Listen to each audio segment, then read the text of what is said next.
Captain Amarinder Singh ने प्रधानमंत्री नरेंद्र मोदी ਨੂੰ ਕੀਤਾ ਚੈलेंज। ਕਿਹਾ ਨਾਗਰਿਕਤਾ ਸੋਧ ਬਿੱਲ ਪੰਜਾਬ 'ਚ ਨਹੀਂ ਕਰਾਂਗੇ ਲਾਗੂ। ਬਿੱਲ ਨੂੰ ਦੱਸਿਆ ਗੈਰ ਸੰਵਿਧਾਨਿਕ। ਨਾਗਰਿਕਤਾ ਸੋਧ ਬਿੱਲ ਖਿਲਾਫ ਸੁਪਰੀਮ ਕੋਰਟ 'ਚ ਪਟੀਸ਼ਨ। ਬਿੱਲ ਨੂੰ ਦੱਸਿਆ ਧਰਮ ਦੇ ਆਧਾਰ ਤੇ ਭੇਦਭਾਵ ਵਾਲਾ। ਇੰਡੀਅਨ ਯੂਨੀਅਨ ਮੁਸਲਿਮ ਲੀਗ ਨੇ ਪਾਬੰਦੀ ਦੀ ਕੀਤੀ ਮੰਗ।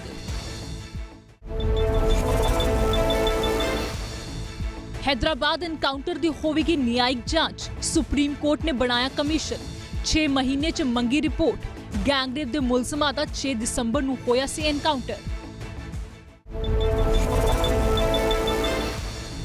बिक्रम मजीठिया ने रंधावा नूं मुड़ घेरिया।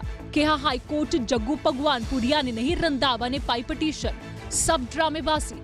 जग्गू सुखी दी जोड़ी माहौल कर रही खराब। हिमाचल प्रदेश भारी बर्फबारी ते पंजाब च पिया मींह। उत्तर भारत च वधी ठंड। शिमला कुल्लू मनाली किन्नौर सने कई थावां ते बर्फबारी जारी। हैदराबाद एनकाउंटर तो बाद जिथे देश भर विच खुशी मनाई गई, उत्थे ही कुछ लोकां वल्लों इस ते सवाल भी चुके गए ते हुण सुप्रीम कोर्ट ने इस केस दी न्यायिक जांच ते हुक्म दे दित्ते ने।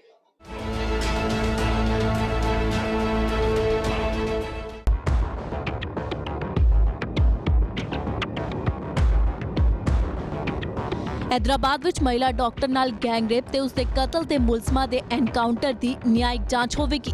सुप्रीम कोर्ट विच अज इस मामले दी सुनवाई हुई है। सुप्रीम कोर्ट ने इस मामले दी जांच लई कमीशन बनाया है। इस कमीशन दी अगवाई साबका जज VS सिरपुरकर करनगे।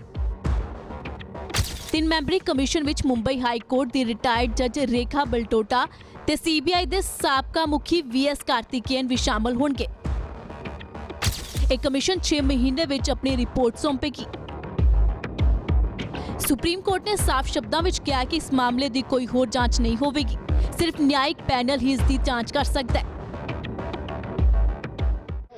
सुप्रीम कोर्ट ने आज ऑनरेबल सुप्रीम कोर्ट ने चीफ जस्टिस के अंडर में जब सुनवाई इसकी चालू हुई, उसके तुरंत बाद स्टेट की तरफ से या हैदराबाद पुलिस कमिश्नर की तरफ से श्री मुकुल रोहतगी जो सीनियर एडवोकेट हैं, वो उनको प्रोटेक्ट करने के लिए अपने कुछ सबमिशन दिए, जिस सबमिशन को ऑनरेबल चीफ जस्टिस ने सिरे से नकार दिया। उन्होंने कहा कि हमने FIR दर्ज कर लिया है। चीफ जस्टिस ने जब क्वेरी किया तो उन्होंने कहा कि हमने FIR उन अक्यूज पर्सन्स के अगेंस्ट दर्ज किया अंडर 307 में, जिनकी ऑलरेडी डेथ हो गई है, जिस पर हमारा ऑब्जेक्शन था कि डेड बॉडी के अगेंस्ट कैसे जो है FIR हो सकती है, ट्रायल क्या हो सकता है। ऑनरेबल चीफ जस्टिस ने इसके रिगार्डिंग भी क्वेरी किया कि डेड बॉडी के अगेंस्ट, डेड पर्सन के अगेंस्ट ट्रायल कैसे होगा, क्रॉस कौन करेगा, इसलिए ये बड़ा वैसे क्वेश्चन है। तब श्री रोहतगी ने कहा कि नहीं, हम इसका ट्रायल करेंगे। PUCL के मैटर में जो पैरा 2 में दिया गया है, 31 पॉइंट पैरा 2 में कहा गया है कि FIR रजिस्टर्ड होनी चाहिए, वो FIR पुलिस पर्सनल्स के अगेंस्ट रजिस्टर्ड होना चाहिए, जबकि पुलिस पर्सनल्स ने डेड पर्सन के अगेंस्ट FIR दर्ज किया है। इसलिए ऑनरेबल चीफ जस्टिस ने पूर्व रिटायर्ड जज श्री VS सिरपुरकर के अंडर में एक कमेटी कॉन्स्टिट्यूटेड किया है, जिसमें बॉम्बे हाई कोर्ट के रिटायर्ड जज मिस रेखा हैं और retired CBI director D Karthikeyan हैं, जिसके अंडर में पूरी इंक्वायरी होगी।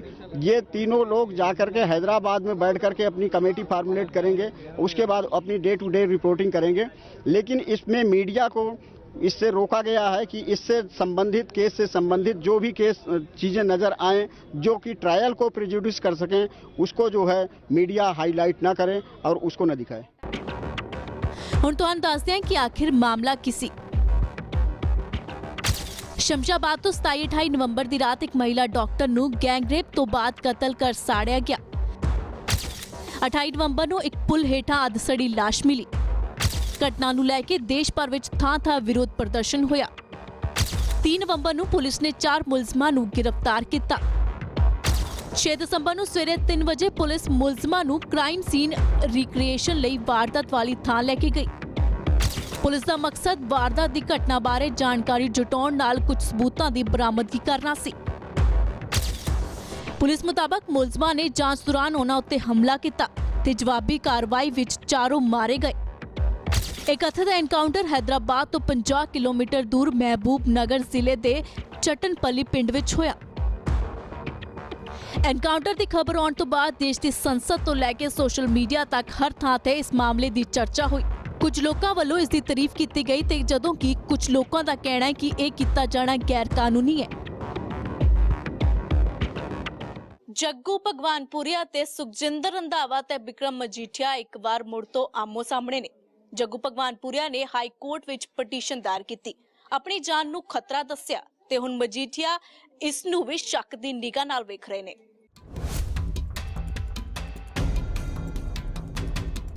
ਇਹ ਕਿੱਥੇ ਤੁਸੀਂ ਇਹ ਨਾ ਸਮਝ ਲਿਓ ਜੱਗੂ ਦੀ ਪਟੀਸ਼ਨ, ਉਹ ਪਟੀਸ਼ਨ ਸਾਰੀ ਸੁੱਖੀ ਰੰਧਾਵੇ ਦੀ ਉਹਦੇ ਚੋਂ ਭਾਸ਼ਾ ਝਲਕਦੀ ਹੈ। ਵਿਕਰਮ ਸਿੰਘ ਮਜੀਠੀਆ ਜੱਗੂ ਦੀ ਪਟੀਸ਼ਨ ਨੂੰ ਸ਼ੱਕੀ ਨਿਗਾਹ ਨਾਲ ਵੇਖ ਰਹੇ ਨੇ। ਦਾਅਵੇ ਨਾਲ ਕਹਿ ਰਹੇ ਨੇ ਕਿ ਪਟੀਸ਼ਨ ਗੈਂਗਸਟਰ ਜੱਗੂ ਭਗਵਾਨਪੁਰੀਆ ਨੇ ਨਹੀਂ, ਕੈਬਨਿਟ ਮੰਤਰੀ ਸੁਖਜਿੰਦਰ ਸਿੰਘ ਰੰਧਾਵਾ ਨੇ ਪਾਈ ਹੈ। ਬੁੱਧਵਾਰ ਨੂੰ ਜੱਗੂ ਭਗਵਾਨਪੁਰੀਆ ਨੇ ਹਾਈ ਕੋਰਟ ਦਾ ਰੁਖ ਕੀਤਾ ਸੀ। ਜੱਗੂ ਨੇ ਕਿਹਾ ਸੀ ਨਾ ਮਜੀਠੀਆ ਦਾ ਬੰਦਾ ਹੈ ਤੇ ਨਾ ਹੀ ਸੁਖਜਿੰਦਰ ਸਿੰਘ ਰੰਧਾਵਾ ਦਾ। ਉਸੇ ਵੀ ਕਿਹਾ ਕਿ ਜੇਲ੍ਹ 'ਚ ਧਮਕੀਆਂ ਮਿਲ ਰਹੀਆਂ ਨੇ। ਜੇਲ੍ਹ ਬਦਲਣ ਦੀ ਜੱਗੂ ਨੇ ਮੰਗ ਕੀਤੀ ਸੀ। ਪਟਿਆਲਾ ਤੋਂ ਅੰਮ੍ਰਿਤਸਰ ਜੇਲ੍ਹ ਸ਼ਿਫਟ ਕਰਨ ਦੀ ਉਸ ਨੇ ਅਪੀਲ ਕੀਤੀ ਸੀ, ਪਰ ਮਜੀਠੀਆ ਨੂੰ ਇਸ 'ਚ ਸੁਖਜਿੰਦਰ ਸਿੰਘ ਰੰਧਾਵਾ ਦੀ ਮਿਲੀ ਭੁਗਤ ਲੱਗ ਰਹੀ ਹੈ। ਇਹ ਕਿੱਥੇ ਤੁਸੀਂ ਇਹ ਨਾ ਸਮਝ ਲਿਓ ਜੱਗੂ ਦੀ ਪਟੀਸ਼ਨ, ਉਹ ਪਟੀਸ਼ਨ ਸਾਰੀ ਸੁੱਖੀ ਰੰਧਾਵੇ ਦੀ ਉਹਦੇ ਚੋਂ ਭਾਸ਼ਾ ਝਲਕਦੀ ਹੈ। ਔਰ ਮੈਂ ਗੱਲ ਕਿਉਂ ਕਹਿ ਰਿਹਾ, ਕਿਉਂਕਿ ਦੇਖੋ ਬਾਰ-ਬਾਰ ਤੁਹਾਡੇ ਅੱਗੇ ਇੱਕ ਝੂਠ ਰੱਖਿਆ ਜਾਂਦਾ ਕਿ 44 ਪਰਚੇ। ਮੈਂ ਪਹਿਲੇ ਦਿਨ ਵੀ ਤੁਹਾਡੇ ਚੈਨਲ ਨੂੰ ਇਹ ਗੱਲ ਕਲੀਅਰ ਕੀਤੀ ਸੀ, ਅੱਜ ਮੇਰਾ ਮੁੰਡਾ ਪਤਾ ਨਹੀਂ ਨਾਲ ਹੈ ਕਿ ਨਹੀਂ, 63 ਪਰਚੇ ਨੇ ਜੱਗੂ ਤੇ। ਔਰ 63 ਪਰਚਿਆਂ ਤੋਂ ਸਭ ਤੋਂ ਵੱਧ ਪਰਚੇ ਮੈਂ ਲਿਸਟ ਦਿੱਤੀ ਸੀ, ਤੁਸੀਂ ਆਪਦੇ ਚੈਨਲ ਤੋਂ ਇਹ ਗੱਲ ਕਢਾ ਲਿਓ। ਚੰਡੀਗੜ੍ਹ ਸਭ ਤੋਂ ਵੱਧ ਪਰਚੇ ਬਟਾਲੇ 'ਚ ਹੋਏ ਆ, ਉਸ ਜ਼ਿਲ੍ਹੇ 'ਚ, ਔਰ ਫਿਰ ਅੰਮ੍ਰਿਤਸਰ ਦਿਹਾਤੀ 'ਚ ਹੋਇਆ। ਬਾਰ-ਬਾਰ ਮੈਂ ਤਾਂ ਹੈਰਾਨ ਹੋ ਜਾਂਦਾ ਕਿਉਂ ਉਹਦੇ ਬਚਾਅ 'ਚ ਆ ਰਹੇ, ਕਿਉਂ ਝੂਠ ਦੱਸ ਰਹੇ। ਕੋਰਟ 'ਚ ਵੀ ਜਾ ਕੇ ਸੱਚ ਨਹੀਂ ਪੇਸ਼ ਕੀਤਾ, ਜਿਸ 'ਚ ਪੇਸ਼ ਕਰਤਾ ਕਿ 29 ਪਰਚੇ ਮਜੀਠੇ ਹਲਕੇ ਦੇ ਆ। ਅਸਲੀਅਤ 'ਚ ਸਿਰਫ 5 ਪਰਚੇ ਮਜੀਠੇ 'ਚ, ਮਗਰ ਉਹਨਾਂ 5 ਪਰਚਿਆਂ ਤੋਂ ਹੀ ਅਖੀਰ 'ਚ ਉੱਤੇ ਕਾਰਵਾਈ ਹੋ ਗਈ ਔਰ ਉਹਨੂੰ ਫੜ ਕੇ ਅੰਦਰ ਦੇ ਦਿੱਤਾ। ਮਜੀਠੀਆ ਦੇ ਸੁਖਜਿੰਦਰ ਰੰਧਾਵਾ ਖਿਲਾਫ ਤੇਵਰ ਉਸੇ ਤਰੀਕੇ ਨਾਲ ਬਰਕਰਾਰ ਨੇ। ਕੁਝ ਜੇਲ੍ਹ 'ਚ ਬੈਠਿਆ ਉਹਦਾ ਨੈਕਸਸ ਵੱਧ ਰਿਹਾ, ਸਾਰੇ ਐਸਐਸਪੀ ਕਹਿ ਰਹੇ, ਤੇ ਵੱਧ ਕਿਵੇਂ ਰਿਹਾ? ਕਿਉਂਕਿ ਕਿਤੇ ਨਾ ਕਿਤੇ ਸੁੱਖੀ ਰੰਧਾਵੇ ਤੇ ਜੱਗੂ ਦੀ ਜੋੜੀ ਪੰਜਾਬ ਦਾ ਮਾਹੌਲ ਖਰਾਬ ਕਰ ਰਹੀ ਆ, ਔਰ ਇਹ ਪਰਦਾ ਇਹਨਾਂ ਦਾ ਫਾਸ਼ ਰੋਜ਼ ਹੁੰਦਾ ਜਾ ਰਿਹਾ। ਔਰ ਤੂੰ ਜੇਲ੍ਹ 'ਚ ਬੈਠਿਆ ਜੱਗੂ ਦਾ, ਸੁੱਖੀ ਦੇ ਯਾਰ ਜੱਗੂ ਦਾ ਨੈਕਸਸ ਵੱਧ ਰਿਹਾ। ਜਿਹੜੀ ਹਾਈ ਕੋਰਟ 'ਚ ਰਿਟ ਹੈ, ਇਹ ਸਾਰੀ ਇੱਕ ਡਰਾਮੇਬਾਜ਼ੀ ਹੈ, ਕਿਉਂਕਿ ਸੁੱਖੀ ਉਹਦੀ ਜੇਲ੍ਹ ਵਾਪਸ ਬਦਲਣ ਲੱਗਿਆ ਸੀ। ਹੁਣ ਉਹਨੇ ਕਹਿਤਾ ਮੈਂ ਜੇ ਹੁਣ ਬਦਲਿਆ ਤੇ ਮੇਰੇ ਤੇ ਤਵਾ ਲੱਗ ਜੂ, ਇਸ ਲਈ ਇਹ ਕੰਡੀਸ਼ਨਾਂ ਪਾ ਦੇ ਕਿ ਤੈਨੂੰ ਵਾਪਸ ਭੇਜ ਦੇਣ ਉੱਥੇ। ਹਾਲਾਂਕਿ ਜੱਗੂ ਦੀ ਪਟੀਸ਼ਨ ਤੇ ਜੇਲ੍ਹ ਮੰਤਰੀ ਸੁਖਜਿੰਦਰ ਸਿੰਘ ਰੰਧਾਵਾ ਨੇ ਆਪਣਾ ਹੀ ਦਾਅਵਾ ਪੇਸ਼ ਕੀਤਾ ਸੀ। ਹੁਣ ਕੋਰਟ ਡਿਸਾਈਡ ਕਰੇਗੀ ਕਿ ਜੱਗੂ ਭਗਵਾਨਪੁਰੀਆ ਜੇ ਉਹ ਸਟੇਟਮੈਂਟ ਦਿੰਦਾ ਕਿ ਕਿਹਦਾ ਬੰਦਾ ਸੀ ਕਿਹਦਾ ਨਹੀਂ, ਤੇ ਕੋਰਟ ਡਿਸਾਈਡ ਕਰੇ ਕਿ ਸੁਖਜਿੰਦਰ ਸਿੰਘ ਰੰਧਾਵੇ ਦੇ ਰਿਲੇਸ਼ਨ ਰਹੇ ਨੇ ਕਿ ਜਾਂ ਵਿਕਰਮ ਮਜੀਠੀਆ ਦੇ। ਇਹਦੇ 'ਚ ਮੈਂ ਕਿਉਂਕਿ ਕੋਰਟ 'ਚ ਸਬਜੂਡਿਸ ਕੇਸ ਹੈ, ਮੈਂ ਬੋਲਣਾ ਨਹੀਂ ਚਾਹੁੰਦਾ। ਜੱਗੂ ਭਗਵਾਨਪੁਰੀਆ ਤੇ ਵਿਕਰਮ ਮਜੀਠੀਆ ਤੇ ਸੁਖਜਿੰਦਰ ਸਿੰਘ ਰੰਧਾਵਾ ਹਰ ਦਿਨ ਭਿੜ ਰਹੇ ਨੇ। ਵਿਕਰਮ ਮਜੀਠੀਏ ਨੇ ਉਹਦਾ ਸ਼ੈਲਟਰ ਇਹ ਕਰਦਾ ਰਿਹਾ, ਉਹਦੇ ਭਰਾ ਨੂੰ, ਉਹਦੇ ਪਰਿਵਾਰ ਨੂੰ, ਉਹਨਾਂ ਸਾਰਿਆਂ ਨੂੰ। ਦੂਸਰੀ ਚੀਜ਼ ਆ, ਮੈਂ ਹੁਣ ਤੁਹਾਨੂੰ ਨਾਲ ਹੁਣ ਫੋਟੋਗ੍ਰਾਫਸ ਵੀ ਵਿਖਾਈ ਜਾਂਦਾ ਕਿ ਜਿਹੜਾ ਇਹ ਕਹੀ ਜਾਂਦਾ ਆਹ ਫੋਟੋਆਂ ਨੇ, ਬਾਕੀ ਤੇ ਮੇਰੇ ਕੋਲ ਪਈਆਂ। ਜਦੋਂ ਹੁਣ ਫਿਰ ਦੁਬਾਰਾ ਬੋਲੇਗਾ ਉਹ ਸੈਕਿੰਡ ਜਿਹੜੀ ਹੈਗੀ ਆ ਇੰਸਟਾਲਮੈਂਟ ਉਹ ਕੱਢਾਂਗਾ। ਆ ਵਿਕਰਮਜੀਤ ਸਿੰਘ ਮਜੀਠੀਆ ਖੜਾ, ਇਹਦੇ ਨਾਲ ਪੰਮਾ ਸੁਲਤਾਨਵਿੰਡ ਖੜਾ, ਜਿਹੜੇ ਉਹ ਥੋੜੇ ਦਿਨ ਪਹਿਲਾਂ ਹੀ ਇਹਦੀ ਜਿਹੜੀ ਆ ਬੇਲ ਹੋਈ ਆ। ਇਹ ਬੇਲ ਨਹੀਂ ਹੋਈ ਕਿ ਉੱਥੋਂ ਪੈਰੋਲ ਤੇ ਬਾਹਰ ਆਇਆ ਜੇਲ੍ਹ ਚੋਂ, ਅੰਮ੍ਰਿਤਸਰ ਜੇਲ੍ਹ ਚੋਂ, ਤੇ ਉਹਦੇ ਨਾਲ ਜਗਰੂਪ ਸਿੰਘ ਚੰਦੀ ਤੇ ਨਾਲ ਵਿਰਸਾ ਸਿੰਘ ਵਲਟੋਏ, ਵਿਰਸਾ ਸਿੰਘ ਸਿਰਸੇ ਦੇ ਨਾਲ, ਮਨਜਿੰਦਰ ਸਿੰਘ ਸਿਰਸੇ ਦੇ ਨਾਲ ਇਹੋ ਹੀ ਪੰਮਾ। ਇਹ ਤੁਸੀਂ ਆਪ ਜਾ ਕੇ ਅੰਮ੍ਰਿਤਸਰ ਦੇ ਵਿੱਚੋਂ ਵੈਰੀਫਾਈ ਕਰ ਸਕਦੇ ਹੋ ਕਿ ਇਹ ਬੰਦਾ ਕੌਣ ਹੈ ਤੇ ਇਹਦਾ ਕੀ, ਇਹਦਾ ਬੈਕਗਰਾਉਂਡ ਇਹਦੀ ਕੀ ਹੈ। ਭੁਲੇਖੇ 'ਚ ਨਾ ਰਹਿਣ। ਮੈਨੂੰ ਜੇ ਡਰ ਹੈ, ਜੇ ਮੈਨੂੰ ਕਿਸੇ ਦਾ ਭੈ ਹੈ ਤੇ ਉਹ ਸੱਚੇ ਪਾਤਸ਼ਾਹ ਦਾ। ਉਹਨੇ ਇਸ 'ਚ ਸਾਹ ਬਖਸ਼ਿਆ ਮਜੀਠੀਏ 'ਚ। ਇਹ ਸੁੱਖੀ ਜੱਗੂ ਦੀ ਜੋੜੀ ਕੱਖ ਨਹੀਂ ਕਰ ਸਕਦੀ, ਮਗਰ ਇਹਨਾਂ ਨੇ ਜਿਹੜਾ ਨੇਰਗਰਦੀ ਮਚਾਈ ਆ ਐਕਸਟੋਰਸ਼ਨ ਦੇ ਰੂਪ 'ਚ, ਜੋ ਜਿਹਦਾ ਕਾਰੋਬਾਰ ਪੰਜਾਬ ਪੁਲਿਸ ਕਹਿ ਰਹੀ ਹੈ ਫੈਲ ਰਿਹਾ, ਉਹਨਾਂ ਦਾ ਚਿਹਰਾ ਤਾਂ ਮੈਂ ਨੰਗਾ ਕਰੂੰ। 26 ਨਵੰਬਰ ਨੂੰ ਤਾਂ ਅਕਾਲੀ ਦਲ ਦੇ ਜਨਰਲ ਸਕੱਤਰ ਬਿਕਰਮ ਸਿੰਘ ਮਜੀਠੀਆ ਨੇ ਡੀਜੀਪੀ ਦਿਨਕਰ ਗੁਪਤਾ ਤੋਂ ਮੰਗ ਕੀਤੀ ਜੱਗੂ ਭਗਵਾਨਪੁਰੀਆ ਤੇ ਸੁਖਜਿੰਦਰ ਰੰਧਾਵਾ ਦੇ ਨੈਕਸਸ ਦੀ ਜਾਂਚ ਕਰਵਾਉਣ ਦੀ। ਜੇ ਕਿਸੇ ਨਾਲ ਬੇਇਨਸਾਫੀ ਹੋ ਰਹੀ ਹੈ, ਕਿਸੇ ਦਾ ਕਤਲ ਹੋ ਰਿਹਾ, ਐਕਸਟੋਰਸ਼ਨ ਹੋ ਰਹੀ ਹੈ, ਜੇ ਮੇਰੇ ਧਿਆਨ 'ਚ ਆਊ ਜਾਂ ਸਾਡੇ ਐਮਐਲਏ ਵੀਰਾਂ ਦੇ ਧਿਆਨ 'ਚ ਆਊ, ਅਸੀਂ ਅੱਜ ਮਨ ਬਣਾ ਲਿਆ ਕਿ ਜੋ ਮਰਜ਼ੀ ਹੋ ਜੇ, ਅੱਜ ਇਹ ਥ੍ਰੈਟ ਤੋਂ ਬਾਅਦ ਤਾਂ ਪੱਕਾ ਹੀ ਮਨ ਬਣਾ ਲਿਆ ਸਾਰਿਆਂ ਨੇ ਕਿ ਠੋਕ ਕੇ ਲੜਾਈ ਲੜਾਂਗੇ। ਇਹ ਸੁੱਖੀ ਜੱਗੂ ਦੇ ਸਾਰੇ ਨੈਕਸਸ ਨੂੰ, ਇਹ ਜਿਹੇ ਜਿੰਨੇ ਨੈਕਸਸ ਚੱਲਦੇ ਆ ਗੈਂਗਸਟਰ ਦੇ, ਪੁਲਿਸ, ਪੋਲੀਟੀਸ਼ੀਅਨ, ਗੈਂਗਸਟਰ ਨੈਕਸਸ ਨੂੰ ਬੇਨਕਾਬ ਕਰਾਂਗੇ। 18 ਨਵੰਬਰ ਨੂੰ ਸਾਬਕਾ ਅਕਾਲੀ ਸਰਪੰਚ ਦਲਬੀਰ ਸਿੰਘ ਦਾ ਕਤਲ ਹੋਇਆ। ਮਜੀਠੀਆ ਨੇ ਇਸ ਨੂੰ ਸਿਆਸੀ ਕਤਲ ਦੱਸਿਆ। ਮਜੀਠੀਆ ਨੇ ਪੁਰਾਣੇ ਮਾਮਲੇ ਦਾ ਹਵਾਲਾ ਦਿੰਦੇ ਹੋਏ ਇਲਜ਼ਾਮ ਕੈਬਨਿਟ ਮੰਤਰੀ ਸੁਖਜਿੰਦਰ ਰੰਧਾਵਾ ਤੇ ਲਗਾਏ, ਜਿਸ ਤੋਂ ਬਾਅਦ ਦੋਵਾਂ ਲੀਡਰਾਂ ਵਿਚਾਲੇ ਸਿਆਸੀ ਕਲੇਸ਼ ਵਧਿਆ ਤੇ ਗੱਲ ਗੈਂਗਸਟਰਾਂ ਦੇ ਸੰਬੰਧਾਂ ਤੱਕ ਪਹੁੰਚ ਗਈ ਤੇ ਹਰ ਦਿਨ ਕਹਾਣੀ ਨਵਾਂ ਰੂਪ ਧਾਰ ਰਹੀ ਹੈ। ਨਿਊਜ਼ਰੂਮ ਲਾਈਵ ਵਿੱਚ ਵੇਲਾਂਗੇ ਇੱਕ ਛੋਟੇ ਜਿਹੇ ਬ੍ਰੇਕ ਦੇ ਉਸ ਪਾਰ ਵੀ ਖਬਰਾਂ ਦਾ ਸਿਲਸਿਲਾ ਜਾਰੀ ਰਹੇਗਾ।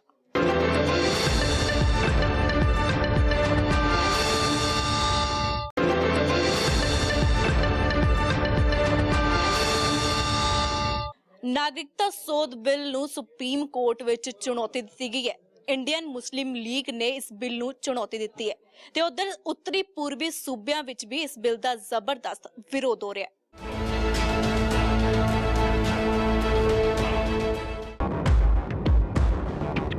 ਨਾਗਰਿਕਤਾ ਸੋਧ ਬਿੱਲ ਨੂੰ ਅੱਜ ਸੁਪਰੀਮ ਕੋਰਟ ਵਿੱਚ ਚੁਣੌਤੀ ਦਿੱਤੀ ਗਈ ਹੈ। ਇੰਡੀਅਨ ਮੁਸਲਿਮ ਲੀਗ ਨੇ ਸੁਪਰੀਮ ਕੋਰਟ ਵਿੱਚ ਇਸ ਬਿੱਲ ਵਿਰੁੱਧ ਪਟੀਸ਼ਨ ਦਾਇਰ ਕਰ ਦਿੱਤੀ ਹੈ। ਪਟੀਸ਼ਨ ਵਿੱਚ ਕਿਹਾ ਗਿਆ ਕਿ ਇਸ ਬਿੱਲ ਦੀ ਵਿਵਸਥਾ ਵਿੱਚ ਸੰਵਿਧਾਨ ਦੀ ਧਾਰਾ 14 ਦੀ ਉਲੰਘਣਾ ਹੁੰਦੀ ਹੈ। ਧਰਮ ਦੇ ਆਧਾਰ ਤੇ ਵਰਗੀਕਰਨ ਗਲਤ ਹੈ।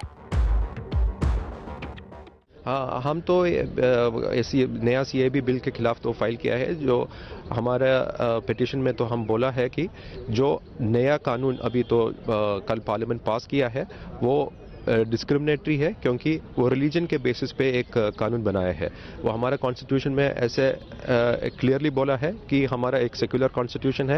अगर एक रिलीजन के बेसिस पे एक लॉ बना रहे हैं तो उसका मतलब है वो बेसिक स्ट्रक्चर के खिलाफ है, कॉन्स्टिट्यूशन का बेसिक स्ट्रक्चर के खिलाफ है। तो हम ये मांग रहे हैं कि अगर इलीगल माइग्रेंट्स को एक लॉ के हिसाब से कोई फेवर दे रहे हैं तो सारा इलीगल माइग्रेंट्स को उसका फेवर मिलना चाहिए, उस लॉ का फेवर मिलना चाहिए। अगर नहीं मिलना है तो सारा इलीगल माइग्रेंट्स को नहीं मिलना चाहिए। मगर आप एक क्लासिफिकेशन आप कर रहे हैं, वो क्लासिफिकेशन हमारे हिसाब से एक अनकॉन्स्टिट्यूशनल क्लासिफिकेशन है। क्या लगता है कब तक सुप्रीम कोर्ट इस मामले में? ये अगले हफ्ते सुनवाने का कोशिश करवाऊंगा, क्योंकि प्रेसिडेंट का हसन आने के बाद ही हमारे को तो सुप्रीम कोर्ट में मेंशन कर सकते हैं। वो प्रेसिडेंट के हसन आने के बाद हम मेंशन कर ये वेकेशन से पहले 18 से पहले लगवाने का कोशिश करूँगा। सुप्रीम कोर्ट विच मुस्लिम लीग की पैरवाई सीनियर वकील कपिल सिब्बल करनगे। बिल के पास होने से बिल या तो फेल होगा या पास होगा, और नंबर उनके साथ थे, हमें मालूम था कि पास होगा, हमारे पास नंबर नहीं थे। लेकिन पास होना या न होना वो अलग बात है।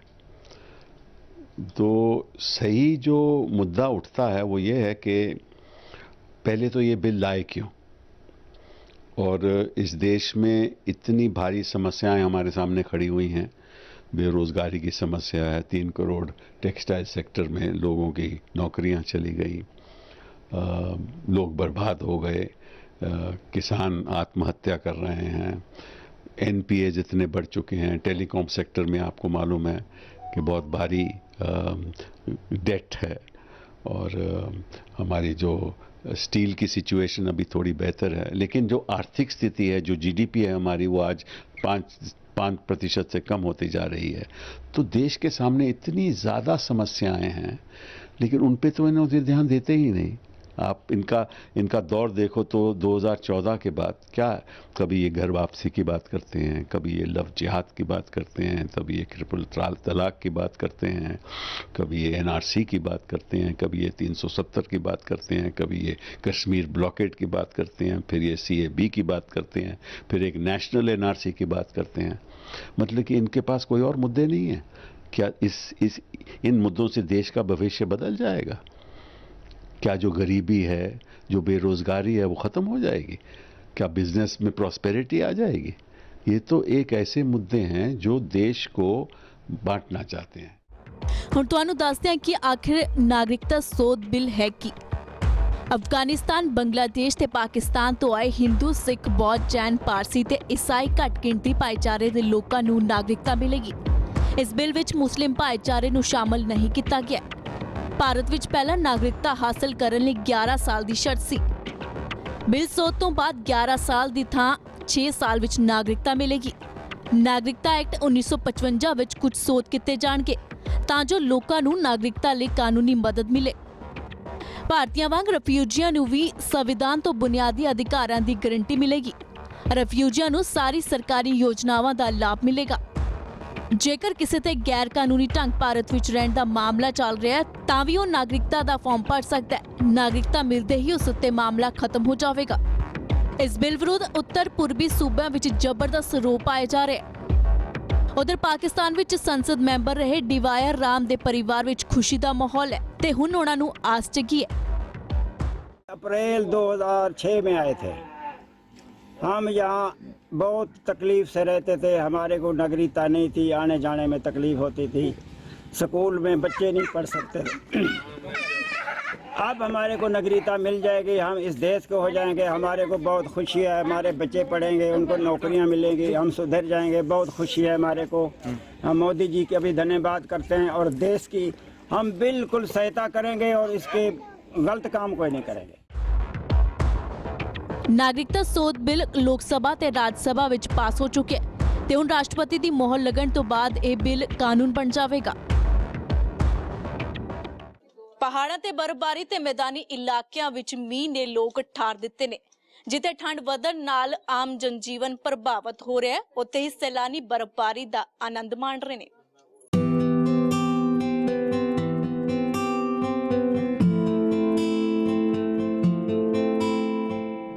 सफेद चादर नाल ढके पहाड़, जिथे भी नजर मारिए बर्फ ही बर्फ। कड़ाके दी ठंड ने ठारे लोग, आम जनजीवन होया प्रभावित। मौसम दा आनंद मान रहे सैलानी।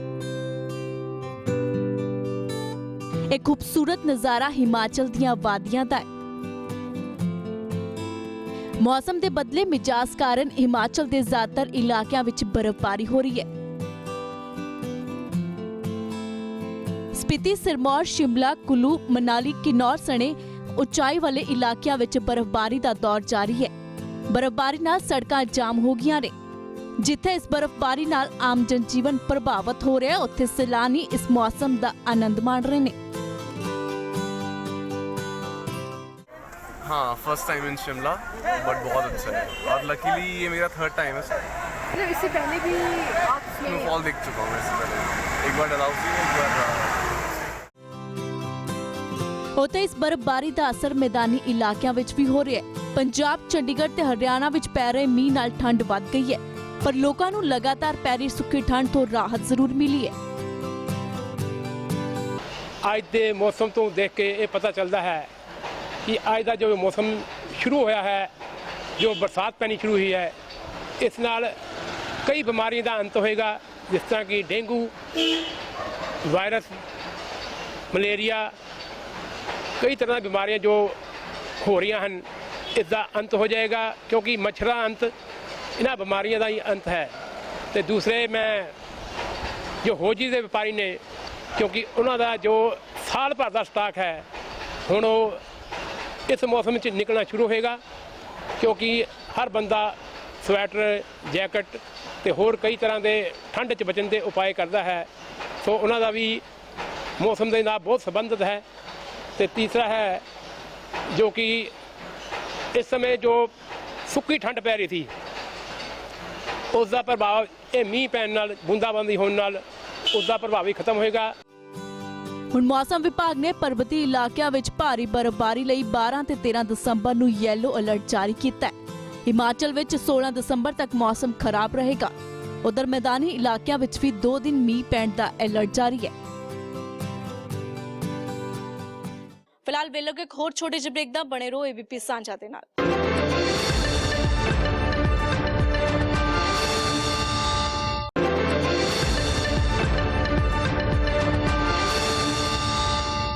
ਇੰਗਲੈਂਡ ਵਿੱਚ ਅੱਜ ਆਮ ਚੋਣਾਂ ਲਈ VOTING ਹੋਈ। ਮੁੱਖ ਮੁਕਾਬਲਾ ਕੰਜ਼ਰਵੇਟਿਵ ਤੇ ਲੇਬਰ ਪਾਰਟੀ ਵਿਚਾਲੇ ਹੈ। ਸ਼ੁੱਕਰਵਾਰ ਨੂੰ ਇਹਨਾਂ ਚੋਣਾਂ ਦੇ ਨਤੀਜੇ ਸਾਹਮਣੇ ਆਉਣਗੇ ਤੇ ਭਾਰਤੀਆਂ ਲਈ ਵੀ ਇਹ ਚੋਣਾਂ ਅਹਿਮ ਮੰਨੀ ਜਾ ਰਹੀ ਹੈ।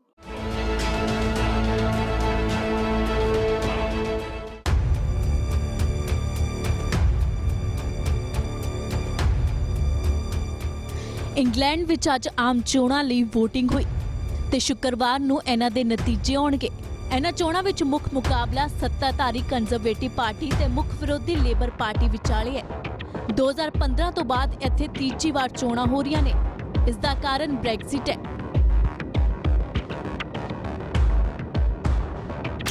ਇਹਨਾਂ ਚੋਣਾਂ ਦੌਰਾਨ 650 ਸੀਟਾਂ ਲਈ VOTING ਹੋਈ ਹੈ।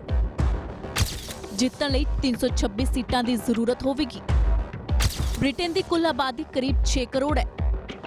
ਆਬਾਦੀ ਵਿੱਚ 2.5% ਭਾਰਤੀ ਨੇ ਤੇ ਚੋਣਾਂ ਵਿੱਚ ਕਰੀਬ 15 ਪੰਜਾਬੀ ਆਪਣੀ ਕਿਸਮਤ ਅਜ਼ਮਾ ਰਹੇ ਨੇ। ਬ੍ਰੈਡਫੋਰਡ ਜਿਹੇ ਇਲਾਕਿਆਂ ਵਿੱਚ ਭਾਰਤੀਆਂ ਦਾ ਖਾਸਾ ਦਬਦਬਾ ਹੈ।